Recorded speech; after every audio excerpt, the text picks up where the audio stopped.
Let's take a couple minutes. We'll check out the subwoofer settings on Pioneer's DEH-X5800HD.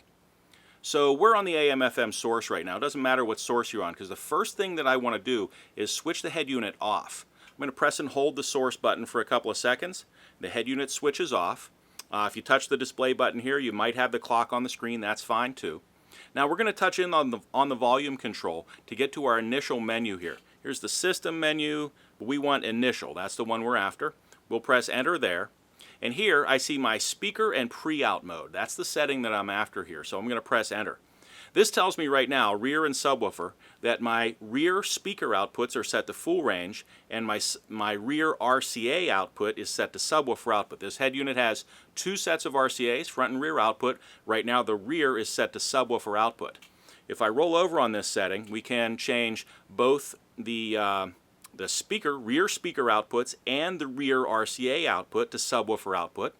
And we can roll over one more time, and both the rear speaker output and the rear RCA output are now set to full range. So if you want to have a subwoofer control in your audio menu, you can't use this setting. You've got to use one that has a subwoofer control. So this is what I want. I want my rear speakers to be full range, and I want my rear RCA to be my subwoofer output. That's the setting that I'm after there. When I'm done with that, I'm just going to touch the source button to go out to one of my sources like HD radio. That would be fine. And we'll press in on the volume control. And now I'm going to roll along here until I find the audio menu. Here's the audio menu, and we'll press enter. Now let's roll along until we find our subwoofer settings.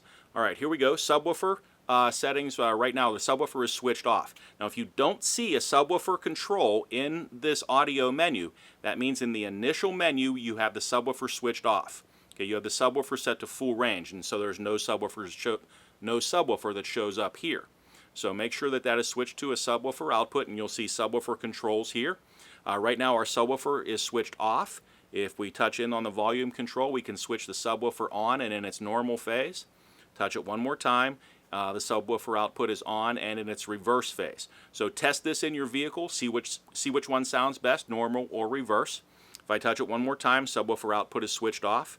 For this demo, I want the subwoofer output switched on and in its normal phase. Then we'll roll over to our next setting, which is our subwoofer control.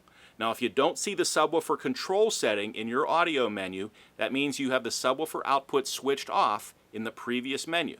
Make sure the subwoofer output is switched on and in normal or reverse phase. So here's our subwoofer control. We'll press enter here. First thing we see is the crossover frequency for the low pass filter, right now set at 100 Hertz. We can change that down to 50 or out to about 200 Hertz. Choose whatever works best for you. We'll make it 100 Hertz for right now and press enter. And here we have a boost or cut to that subwoofer output at the chosen frequency of 100 Hertz. We can choose what works best there. We'll make that plus 2 for right now. And then if I press in on the volume control again, I can change the slope of the crossover of the filter from 12 dB per octave to 24 dB per octave. And again, choose what works best for you there. When you're done making those adjustments, you can go back and roll over to the next setting, which is our bass boost. Press in on the volume control, and here we can add a little more bottom into the system up to a +6, or we can roll it back down to 0. We'll make it a +1 for right now. At any time, you can exit this menu by pressing the band button here to escape.